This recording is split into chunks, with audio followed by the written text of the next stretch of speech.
ខ្ញុំធ្លាប់រស់នៅទីក្រុងភ្នំពេញកាលពី20ឆ្នាំមុនពាក្យខ្មែរយើងឲ្យតែនិយាយថាធ្លាប់ធ្វើឲ្យមួយអញ្ចឹងមានន័យថាជាទម្រង់អតីតកាលហើយជាសកម្មភាពកើតឡើងក្នុងអតីតកាលហើយបានបញ្ចប់នៅក្នុងអតីតកាលដែរ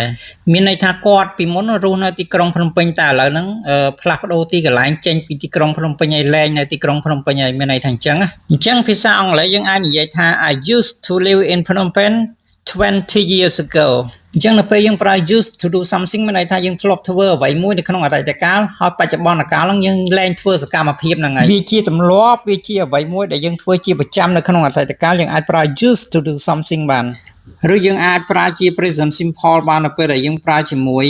សកម្មភាពដែលយើងធ្វើក្នុងអតីតកាលហើយបានបញ្ចប់នៅក្នុងអតីតកាលដែរអញ្ចឹងណាដូចជា I lived in Phnom Penh 20 years ago